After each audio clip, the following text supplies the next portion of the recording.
మాకు ఇండ్లు ఇచ్చి 5 నెలలు అవుతున్నది. 5 నెలల సంది మాకు ఏది ఇంతవరకు ఒక పేపర్ లేదు, ఒక నెంబర్ లేదు, ఏది లేదు. మాకు పింఛన్లు లేవు. 5 నెలలకోలుగా కూర్చొని తింటే మేము ఎట్లా బతుకుతాం సార్? 2 లక్షల రూపాయలు లోన్ ఇస్తామన్నారు, గ్రూపుని చేసిండ్రు. ఇంతవరకు గ్రూపుని చేసి గ్రూపులో పైసలు ఇస్తలేరు, పట్టలు ఇస్తలేరు. మీ లోకల్ ఎమ్మెల్యేని కలిసిరా? ఎమ్మెల్యే ఎవరు అంటే ఇప్పుడు ఆఫీస్ కాడికే పోయినాము, మమ్మల్ని అద్రగనంగా తోలిచ్చిర్రు. ఎవరు ఇల్లు ఇల్లు ఇల్లు ఇల్లు అని కూడా మాకు తెలియదు. 2 దినాల టైం ఇవ్వమంటే కూడా మాకు ఇవ్వలేరు. వెళ్ళిపోండి అంటే ఆయన ఎమ్మెల్యేలు వచ్చిండ్రు, సర్పంచ్లు వచ్చిండ్రు, పోలీసు వాళ్ళు వచ్చిండ్రు, అందరు వచ్చిండ్రు, ఎస్ఐలు వచ్చిండ్రు, అందరు వచ్చిండ్రు. మమ్మల్ని తీయమన్నారు, అగాసరంగా తీసేసిండ్రు.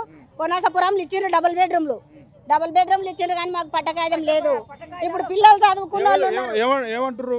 పట్టకాయిదం అడిగితే ఏమంటున్నారు అంటే, ఆఫీసులకు పోయి అడిగితే ఏమంటున్నారు అంటే, మీరు ఏం చేయండి అమ్మా, మిమ్మల్ని ఎవరు పంపించిండ్రో వాళ్ళని అడుగుండి అంటున్నారు.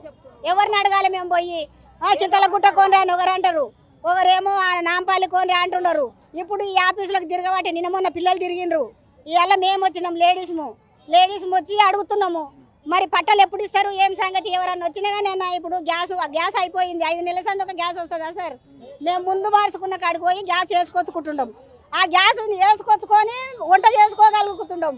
మరి ఇంతవరకు పట్టలు లేవు, మాకు ఏవి లేవు. ఇల్లు ఇచ్చిర్రు, అయిపోయిచ్చిర్రు. లోపలికి వెళ్ళి వినతి పత్రం సమర్పించినావమ్మా? చెప్పినావా? నీ బాధ చెప్పినావా? మగ పిల్లలు పోయిండ్రు, అప్లికేషన్ పెట్టిండ్రు సార్. మరి పట్టలు ఏమంటుండ్రు అంటే, ఒకరు వస్తున్నారు, ఒకరు వస్తలేరు. ఇప్పుడు ఉన్న వాళ్ళకి అయితే ఇబ్బంది అవుతున్నది. కొంతమంది తాళాలు వేసుకొని వాళ్ళ ఇళ్ళల్లో ఉన్నారు. మమ్మల్ని ఇల్లు తీసేసిండ్రు, మమ్మల్ని ఇక్కడ పంపించిర్రు. మేము ఆనే ఉండం.